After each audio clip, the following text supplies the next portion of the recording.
Public affairs broadcasting from Rockingham County Radio, on the air and on demand. RCR24.com. Welcome to January edition of At Home with ADTS, a monthly radio program about the supports and services offered by Aging, Disability, and Transit Services of Rockingham County. I'm Ashley Cooper, Director of Adult Day Services with ADTS. ADTS has been in operation in Rockingham County since 1973.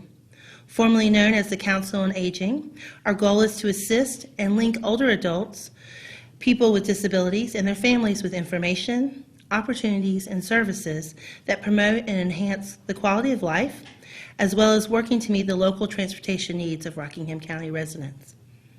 As always, we'd like to start our show with thanking our local businesses and organizations that support ADTS through our Community Partners Program. Thank you to our distinction partners, Pelham Transportation and Carolina Apothecary, our heritage partners, Wells Fargo, and our legacy partners, Home Trust Bank and CJ Medical Transportation. Our heirloom partners, Rockingham County Community Foundation and Sparks Oil, and our tribute partners, Church of the Epiphany, the North Carolina Rockingham County Arts Council, Eden Rotary, Woodmont United Methodist Church, Reedsville Rotary, Colonial Funeral Home, Plaza Mini Storage, Wilkerson's Funeral Home, BB&T, Annie Penn, Cone Health, and JDK Automotive. We thank you for your continued support. Our Community Partners Program is a great way for your business or your organization to maximize your community contributions. If your business or organization is interested in joining our Community Partners Program, please call Julie Talbert at 336-349-2343, 349-2343. We'd also like to give a special thank you to our United Way of Rockingham County, a distinction partner, for their longtime and generous support for our Meals on Wheels program. United Way of Rockingham County brings together local people to help raise local dollars to meet local needs, and we thank everyone who contributes to the United Way. We would also like to thank the many individuals and businesses, organizations that support ADTS programs through financial contributions and volunteering. As the state and federal remain stagnant, support from the community is critical to ensuring we meet the ever-growing and expanding needs of the people we serve. So please consider giving a gift to ADTS today. Today we decided to do things a little different. We thought maybe since it's the beginning of the new year that we would discuss some of our programs and what we were able to accomplish throughout 2018, and just kind of catch everyone up on where we are and our great partnerships that we have going forward. And so today with me I have Megan Odell, who is our Deputy Executive Director, as well as our Senior Director of Transportation. Did I get that all right? Yes, you all did. Right. That's a long one. It is. And then we have Fran, who's our Senior Director of Nutrition. Welcome, ladies. Thank you for having us. Sure, no problem. So, Fran, we're going to start with you first. Okay. And if you tell us a little bit about what's going on with Meals on Wheels. I know at one point there was a really long waiting list, and how's that all going? We have had an extremely good year and are very positive and proud to be able to say that our wait list currently is down to the point where people are usually waiting an average of 4 to 6 months to get into the program, which is a great improvement. There have been lots of exciting things happening in the Meals on Wheels program this year. One of the things that I'd like to spend just a minute talking about is a grant that we were fortunate enough to receive for shelf-stable meals. We ordered and have delivered by tomorrow afternoon just about all of these meals to our congregate nutrition participants, as well as our Meals on Wheels delivery participants. And so how many total roughly is that? We're looking at probably about 250. Wow. And we These are boxes that are prepared with 5 meals. We have encouraged them. It will be exciting to some of them. Some of them will rip right into them and be ready to sample. But we've encouraged them to save them and be able to use them in times of inclement weather or other things that cause us to be able to not deliver or cause them not to be able to go to the nutrition site. Wow, that's wonderful. 5 meals. That's a pretty, and that's a whole week basically worth of food. Sure. And you know, our last big snowstorm we had, we were out pretty much a week. So were. that's wonderful. And how did that grant come about? Julie had applied for this grant through, I think it was the community partner, The Rockingham County. Community Foundation, Rockingham County Community Foundation. Yes. Yes. And we really, really appreciate that because the last few years we have not been able to provide shelf-stable meals. So this is something that's really exciting to us here as well as to the participants that we serve. Absolutely. And how were they delivered? Through volunteers? Or? Yes, we did not send them out with the hot meal delivery.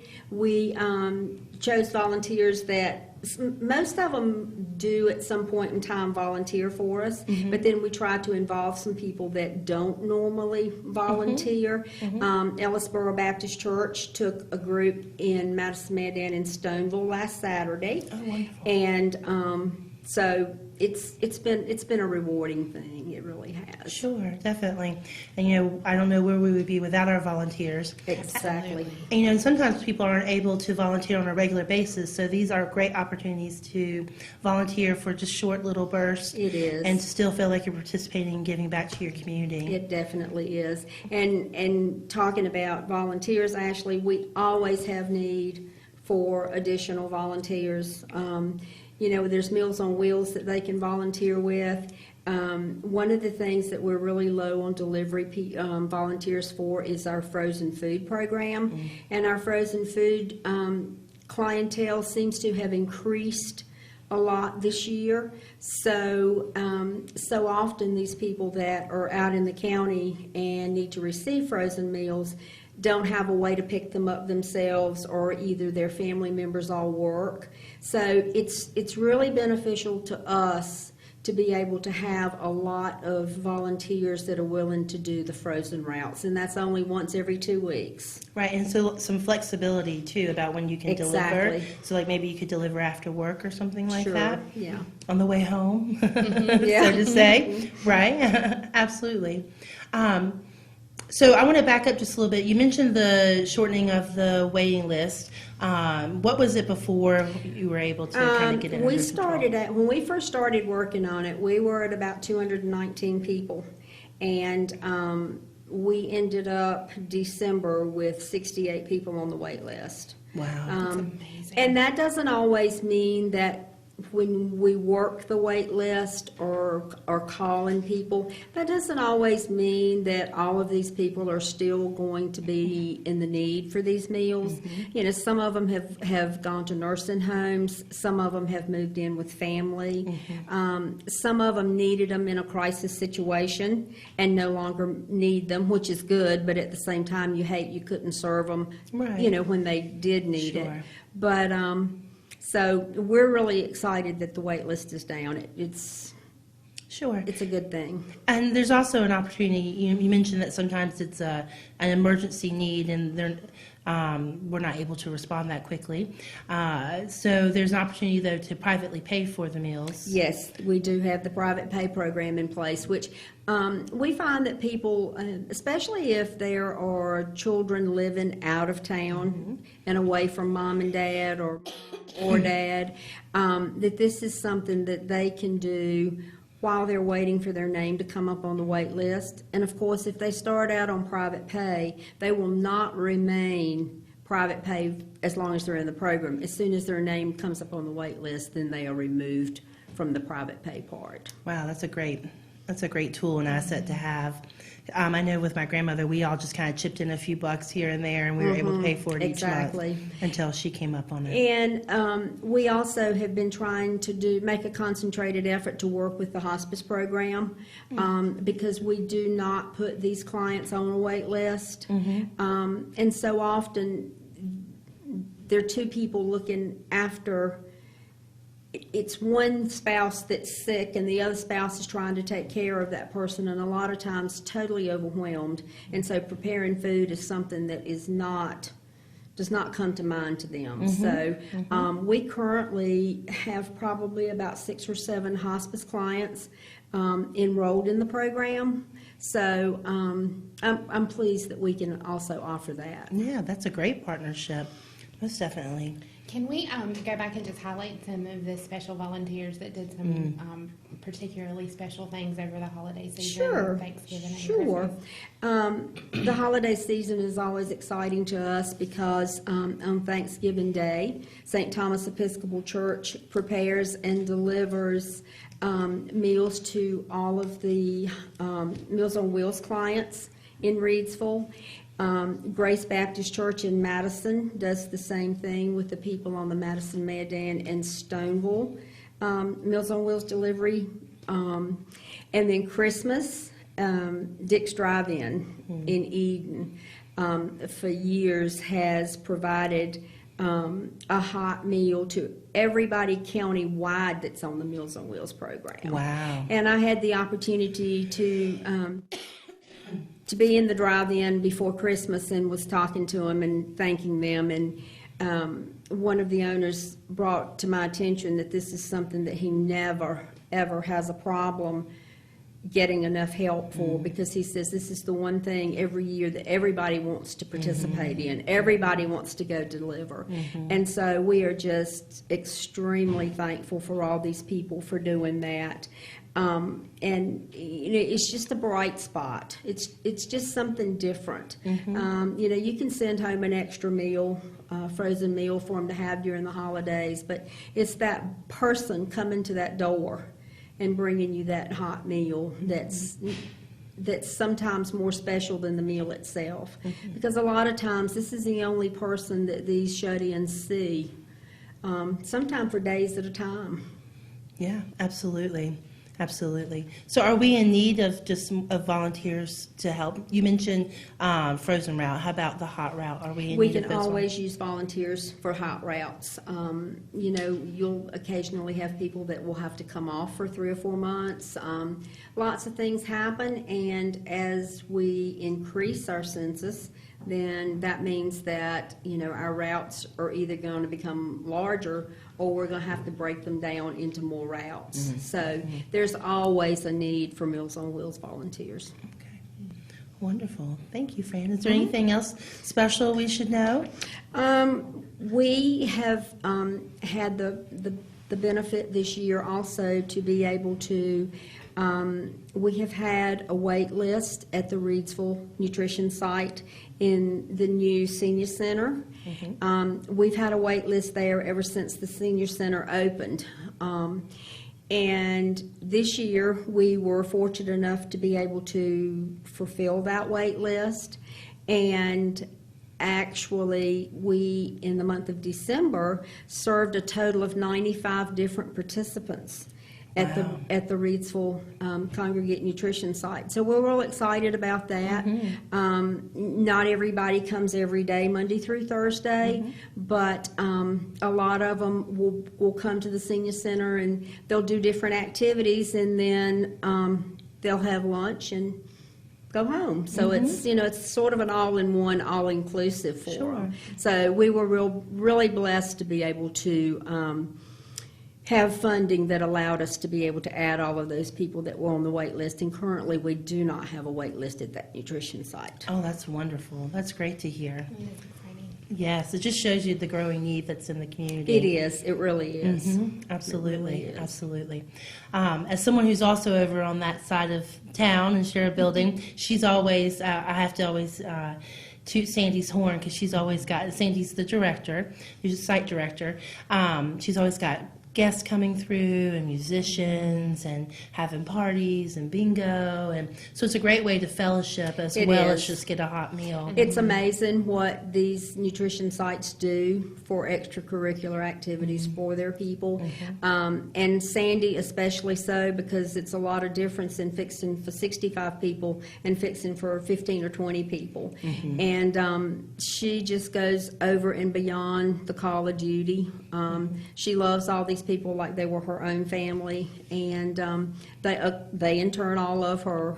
But you know, most of the time, all holidays, all of our nutrition sites will have some kind of a small party. You know, different scales, different sizes, but they all do something at all holidays, and they're constantly sending us pictures. And you know, these people get to be extremely close. They're family. Yes, absolutely. They're exactly. Nothing brings people closer together than food. Exactly. That's true. Yes. Exactly. Yes, so Exactly. I completely understand that. I understand.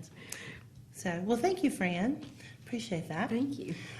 So, Megan, what's exciting and new happened in transportation this year? I mean, to follow behind I know. that, there's all kinds of fun, exciting things going on in the nutrition department with Meals on Wheels and Meals with Friends. So the rubber's still hitting the pavement with the RCATs and SCAT buses. We still have great partnerships and collaborations with all of the municipalities in the county, and continue to see increased ridership. One thing that's kind of exciting that we are on the cusp of being very technologically savvy is that we are hoping that we're going to be going live on Google Maps with our wow. SCAT bus route in the next month or so. Which Oh, my means goodness, that that's so I fancy. know, it's exciting. Fancy. Which means that somebody can type in the point that they're at and wherever they want to get to, and it'll tell them via transit what the connections are and how many stops they'll have to go through and all those things. So it's still kind of in a test phase right now, Sure. but we're super excited Yeah, about that. now that's Just for the fixed route. for the fixed route. So yes. that's what we would call the blue buses that go Yes. around, the SCAT bus. Yes, exactly. And it Okay. would include the connector information, so any of the connectors that leave from the Walmart that go to like Wentworth or transfer between the Walmarts. It'll have all Wonderful. that information. So I was testing it last night just to see like what it was telling me and if it was like giving me good information. So yes, we're very excited about that is that. so It's like on the exciting. cusp of like, woo, we're getting to be big stuff. Yes. But we continue to serve a lot of people between both programs, RCATS and SCAT Bus. We tap into about 14,000 unduplicated people in the county. So that's about 16% of the population. So there's lots of people that are riding. You don't have to Yes. have any kind of requirements, no eligibility. That's one of the main questions that we continue to get asked. You know, do I have to be Medicaid recipient or do I have to be of a certain age? And the answer is no. This is public transportation, so it's for anybody and everybody. And we encourage anybody to give us a call if they have questions. And what is the fee to ride the SCAT bus? The fee to ride the SCAT bus is $1. So every time you get cross the threshold, it's $1. So if you ride in the connectors, it would be $1. It ends up costing like $3 to get from Eden to Reidsville. Okay. Or Wentworth area. Same difference if you ride the RCATS vans. We kind of tried to tie the fare charges the same. So the only difference with RCATS is that we aren't able to do as many of those stops, and you have to call in advance for it. Whereas the SCAT bus, you can wake up in the morning and go, "Hey, I want to go to Reidsville." And it's handicap accessible, the Yes. vans are? Yes. Or the buses, I should say. Yes, the buses are, yes. And all of the 6 SCAT buses have bicycle racks so that you can attach your bicycle to the front. We actually have several people in Madison-Mayodan area who ride and then will come to a stop and put their bike on the front and ride the bus to somewhere else. So That's wonderful. it's very cool. It's kind of tying the pedestrian and bicycle in with public transit, which is cool. That is very cool. And now my understanding is that I believe this year it launched, or 2018, being able to ride to work. Yes. Can you share a little bit more about that? Yes, absolutely. That's we call it SCAT to Work, and it's a reverse commute kind of in the Eden area. We found that a lot of people in Eden were able to get jobs in the industrial area, but because the SCAT bus didn't start running until 7, that's usually when the first shift started was 7. So people were missing the opportunity to be able to get there. So we run the route backwards. We start where we usually end at 6 o'clock in the morning and run it backwards and take people into the industrial Memorial Park into Eden so that they can get there before 7. We've had as many as 25 different people rotate through that. Right now we have 2 people currently riding it. It's really been a good thing because people are using it if their car breaks down, Right. or if they're just kind of in a crisis or Yes. necessity situation. So it's been good for their HR to be able to promote having that service too. Yeah, So, absolutely. It's fun when people call the center and I talk about transportation. They always go, and I tell them like how our transportation works. I'm like, well, can I take that bus, that blue bus that rides around? I was like, you can. There's a stop right up there, and this is, you can. But it's great because it's something that's new, but people are starting to buy into it. Which now, Right. instead of going, well, I can't go because I can't afford it, they go, oh, well, isn't there a different way I Right. can get there? And that's remarkable. Like, Right. I feel like now that the community has finally bought into it and what it means. So Yes, and January 2013 was our first launch, so we're coming up on like anniversary time. Like yes. it's big stuff. It's been going for a while. So that is yes. big stuff. Yes, and how quickly it's grown. Right. Yes, Right. which is a really big deal, especially for a rural area. You know, I know you and I, well, all 3 of us go to conferences, and they always talk about, Billy and moan on about transportation. I'm like, well, we're doing it in Rockingham County. Yeah, I mean, yeah. Where there's a will, there's a way. Yes. We can do it, everybody. That's really kind of how I feel about it. Yes. Yes. Yes, absolutely, absolutely. Wonderful. Well, that's exciting. Is there anything else? No, I think that's it. We just keep plugging away. Okay, great. Well, I thought maybe I might take a few minutes and share about the Leaf Center. We have this year launched a couple of different support groups that came out of from participants as well as caregivers. So we have something called Mind Over Matter, where we are partnering with Annie Penn Rehabilitation Center, to offer a traumatic brain injury, stroke, injury type of support group, not only for an individual who has had that experience, but also for their caregiver. So they can come at the same time, and then we separate out. And sometimes we stay together, it just kind of depends. But it's been really great. We usually have anywhere between 10 to 15 people. And as like you were sharing about transportation, we have some people who just come once or twice, and then some people who come every single time. So it seems to be something they really enjoy doing, and they've also there's food there every time. That's something that's really important to them. Which I think also helps bring people in who doesn't want something to eat. We also, and that meets on the 3rd Monday of every month at 1:30. We are in the process of trying to see if anybody would be interested in doing something in the evening, but right now it's just during the day. And we actually have had several people who work around who had a loved one who's had a stroke or have had a stroke themselves, and their bosses are letting them off to come and do that. They feel like it's a positive step for their mental health. So the other thing is that we partnered with Brookdale here in Reedsville to offer After Hours Enrichment Series, where usually every other month we've offered something around dementia education. So we've offered like the ABCs of dementia, how to communicate effectively. We're actually in the process of planning for the spring and summer coming up on this year, but it's a great time, and usually that meets about 5:30, 6 o'clock. There's no we haven't picked a particular day a month of the year, but if that's something that people are interested in, because since it is in the evening, we do have actually a pretty large turnout, about 30 people each time we do it. So I know there's an interest in the evening for support groups. We just have to figure out who and how to reach them. But they're always welcome to call the Leaf Center, and we can share that information. And then we share it here on the show as well. We also, we're entering our 2nd year in March at our new facility in Reedsville, and that's been really exciting, very exciting. And we've actually doubled in size. So we have a capacity of 56 people that we can serve every day. And right now we're right about 30 to 36 people a day. So when we started 2 years ago, we were like 15 was a big day. So, I mean, we've really grown, and it's been really nice to see the participants' interests grow, the type of participants that we have. We've partnered with PACE of the Triad, which has also been a great tool for people who need a little bit more support and want to stay in their home as long as possible. So that's also been a great resource and tool for us as well. But But yeah, we're really growing. We're having a good time.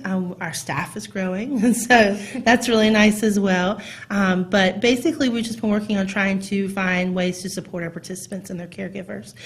We realized during our survey that was a big thing that they asked for, was how do we go about supporting them so that way they don't burn out. That's what we realized is if the caregiver burns out, no matter the quality of care that their loved one's receiving, they're going to end up placing. So if we can provide some education about how to prevent that, then we're a few steps ahead of keeping them at home as long as possible. So, because we always say no one wakes up and goes, I can't wait to go into a nursing home. Right. Yeah, Exactly. Right, they all say I want to stay in my home as long as possible. So the Leaf Center is trying really hard to do that as much as possible. And then, through not only that program, but our family care support program as well. So that pretty much wraps up our time. I would just like to take a minute to say thank you very much for watching us. And if you had any questions about Meals on Wheels, you can contact Fran at 349-2343, as well as Megan, 349-2343. If you have any questions or more information about the Leaf Center, you can reach us at 347-2328. 347-2328. And again, thank you to our sponsors as well as our volunteers and to our staff for joining us today. So thank you.